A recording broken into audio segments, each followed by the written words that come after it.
kenapa kota-kota seperti di negara seperti di Singapura, kemudian di Inggris, di Jerman, kemudian Swedia atau Norwegia berhasil menerapkan electronic road pricing karena jalan-jalan mereka sudah didukung oleh transportasi publik yang handal, Mas Arief. Jadi warga itu di lokasi jalan yang kena berbayar elektronik, mereka bisa bepergian dengan nyaman.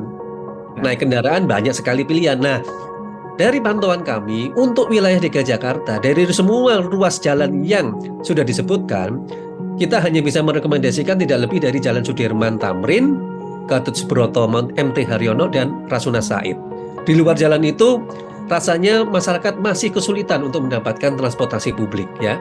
Sehingga kalau mau diuji cobakan penerapannya, kita hanya merekomendasikan di kawasan segitiga emas itu tadi, Mas Arief. Karena jalan yang diusulkan sekarang ini oleh Dishub itu merupakan jalan-jalan yang selama ini kena penerapan ganjil genap. Itulah yang kemudian mereka berpikir, ya udah ini diuji cobakan saja sebagai bagian dari jalan berbayar elektronik tadi. Tapi yang tadi saya katakan, di negara-negara luar, mereka itu menerapkan dulu transportasi publiknya yang nyaman di kawasan yang akan dikenakan jalan berbayar elektronik. Nah, kalau dari kondisi kita di Jakarta, yaitu tadi hanya segitiga emas yang memenuhi syarat ya, kalau ingin diterapkan jalan berbayar elektronik. Di luar itu masih banyak PR yang harus dikerjakan. Seperti misal, pilihan warga untuk menggunakan transportasi publik itu ternyata tidak mudah, ya. Selain tidak mudah, tidak murah juga, Mas. Ya. Mas, kita bisa ngalami sendiri.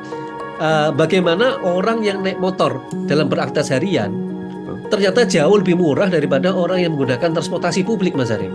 Ini juga menjadi tantangan ya, bagaimana tujuan awal dari jalan berbayar elektronik kan sebenarnya mendorong orang beralih ke transportasi publik. Tapi kalau untuk kota Jakarta, apalagi kota-kota di Indonesia, transportasi publik kan justru menjadi masalah utama. Kita belum pada tahap transportasi publik itu terpadu ya, mulai dari rutenya, harganya, sampai dengan kemudahan orang dari rumah ke tempat kerja dengan transportasi publik yang mudah dan murah. Ini belum.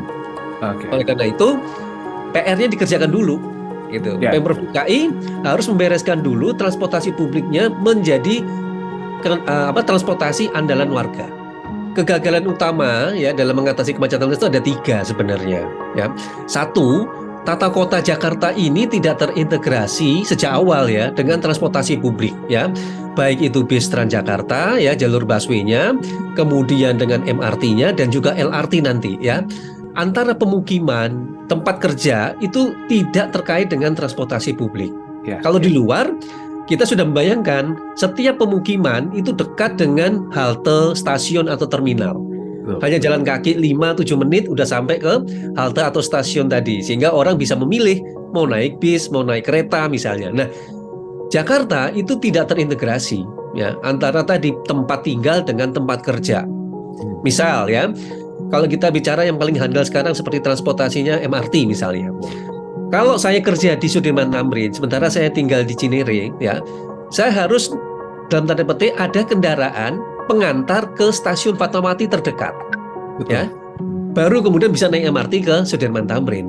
Nah, kendaraan pengantar ini kan ada 2 pilihan. 1 kendaraan pribadi, 2 kendaraan online. Hitung-hitung ternyata tidak mudah untuk naik transportasi publik dari rumah ke tempat kerja. Ya. Ini yalah kemudian orang akhirnya cenderung memilih naik motor misalnya ya dari rumah ke tempat kerja. Karena tadi transportasi publiknya tidak dekat dengan tempat tinggal, tidak murah juga, begitu ya. Yang membuat akhirnya orang mencari jalan pintas bagaimana aktivitasnya mereka tidak terganggu, bisa lebih cepat dan harga lebih murah. Ya. Itu pertama. Kedua, electronic road pricing yang saya katakan masih banyak kendala teknologinya tadi ya. Peraturan ini hanya untuk warga DKI Jakarta, warga Jabodetabek atau seluruh warga Indonesia. Yang tadi saya katakan, kalau ada saudara dari Surabaya, Semarang, Jogja mau ke Jakarta, kalau nggak punya alat tersebut, apakah bisa masuk pada jalan berbayar elektronik misalnya, ya kan? Ini kan berarti kan menjadi pertanyaan, penggunaannya untuk siapa? Kedua, jalan-jalan yang disebut oleh Dishub tadi, jangan lupa itu tidak hanya perkantoran, Mas, tapi juga ada tempat tinggal, ada tempat usaha, ya. Loh, kalau mereka sudah tinggal di situ bertahun-tahun, kemudian tidak bisa menggunakan jalan itu atau dia harus bayar jalan itu, tentu mereka keberatan. Yang ketiga, yang tidak kalah penting adalah yang tadi saya katakan, jalan yang akan dikenakan berbayar elektronik itu apakah semuanya sudah didukung oleh transportasi publik tadi? Kalau tidak, ya akhirnya yang korbankan adalah masyarakat lagi. Mereka akan kesulitan beraktivitas, berusaha, gitu kan.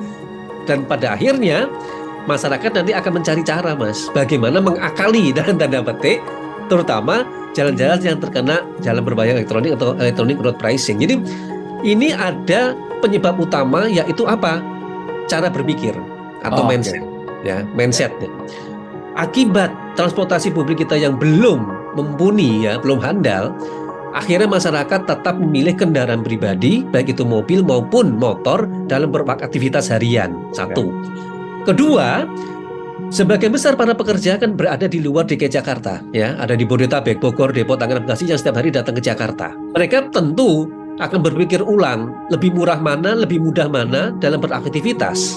Ya. Kalau hitung-hitungannya tetap mudah atau murah menggunakan angkutan kendaraan pribadi, jangan harap mereka akan beralih ke transportasi publik. Ketiga, yang tidak kalah penting, yaitu tadi, pada saat bersamaan pemerintah DKI mendorong orang beralih ke transportasi publik, tetapi pada saat bersamaan pemerintah pusat membangun banyak jalan tol yang dekat dengan pemukiman, Mas. Iya. Kalau kita perhatikan sekarang ini, tol-tol itu dibuka baru di daerah pinggiran, bahkan sudah mulai wilayahnya keluar DKI Jakarta dan dekat dengan pemukiman. Nah sekarang dengan cara begitu, orang tetap akan naik kendaraan pribadi, Mas. Ya. Gitu. Ini yang menjadi tantangan, bagaimana ketidakterpaduan antara kebijakan transportasi publik dengan kebijakan pengembangan kota dan kebijakan pembangunan infrastruktur jalan. Harusnya itu jadi satu semua. Tapi kalau kita lihat sekarang, justru semua jalan sendiri-sendiri. Akhirnya apa? Akhirnya masyarakat mencari cara yang paling mudah, kan? Paling mudah, paling murah, gitu ya. Sama dengan jalan berbayar elektronik. Kalau nanti ketahuan angkanya berapa ditentukan, masyarakat nanti bisa memilih pada jam berapa dia akan masuk ke sana. Tentu cara yang paling murah misalnya. Ya kan dia tinggal mundurin jam kerja, jam rapatnya aja, Mas, kalau mau ketemuan. Betul. Ya kan di jalan-jalan sepi, tapi dia tetap lewat jalan di situ, gitu kan? Ya. Bukan kemudian mereka beralih ke transportasi publik tadi, Mas Arif. Jadi kembali lagi, kecil efektivitasnya dari jalan berbayar elektronik.